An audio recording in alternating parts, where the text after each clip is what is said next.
Hey, what's happening, all? It is October 6th, another Friday upon us, and jobs report, another freaking kick in the head, honestly, because we're getting some good gains this week. Things were starting to move in the direction back towards the channel, still a long ways away from it. Even, I don't even know if we'll get back into it. If we trade sideways, and we might get back into it.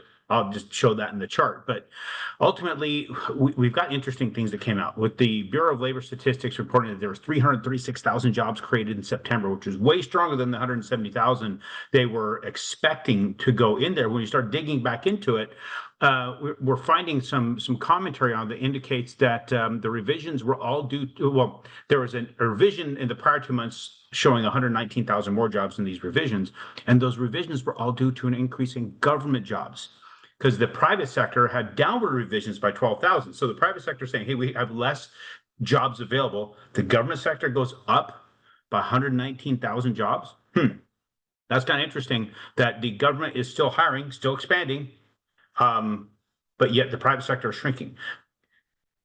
My philosophy on this, when you're talking about the private sector, average person with their jobs, paying taxes, those taxes going into infrastructure, running the country, that kind of stuff, and keeping things operational for the sake of the taxpayer.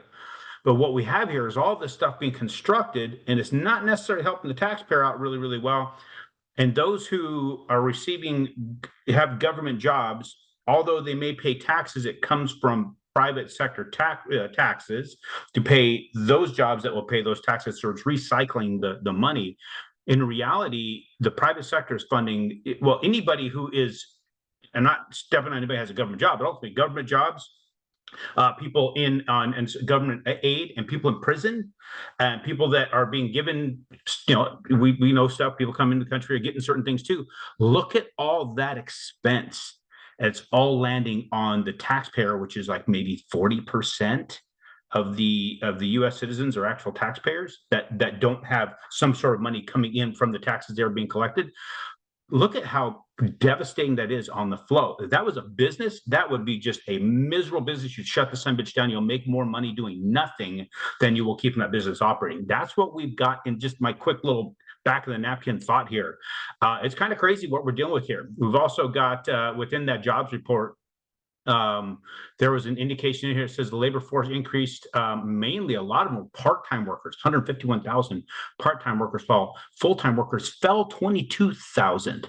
Multiple job holders increased 123,000, meaning your full-time workers that are already full-time workers took on part-time jobs. So now you got, people in my own staff have to do the same thing. So you got people doing double work, but they're also falling under two different metrics, it potentially looks like. So our jobs report really is not that great, but yet it had a major impact because it makes it look good. The way they have cooked these numbers up and rebaked these numbers, it looks like, see, we're doing some awesome things. We're creating jobs. No, they're not.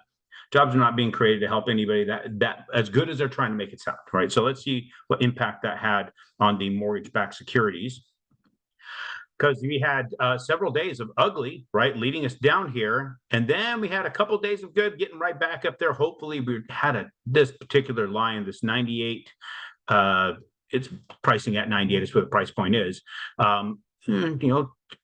We're right. We keep hitting that, and that's just a strong ceiling that we were bouncing off of, couldn't break through. Then today we opened up really bad on this jobs report, but I think people are digesting it. The economy is not as strong as we believe it to be. We also have the Fed that's talking about raising rates again. If they raise more rates, going to continue to keep beating on the average person. They say we're heading to a recession. We've been there. The difference is why we're not actually there is because people keep spending their damn money.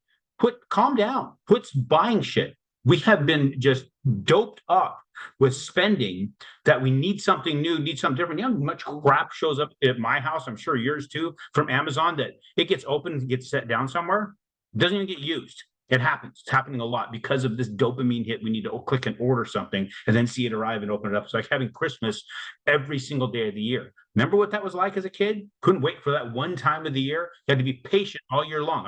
I grew up in the 70s. It was a big damn deal for Christmas to come around. Now it's like, we have it every freaking day. So because of that, it's really impacting our economy. So if you're going to buy some shit, buy houses, buy stuff that's going to do things for you. That should feel good. Unfortunately, people that have not got on that train, they feel like it's debt. It's not debt, guys. It's the greatest asset you'll ever have. And the debt is the greatest asset you'll ever have. If you have any questions about that, you got to call me. You got to text me. Just go to my website, aaron.chapman.com, click on the connect, reach out to us, email me, aaron.chapman at SNMC, Sierra November Mike Charlie.com.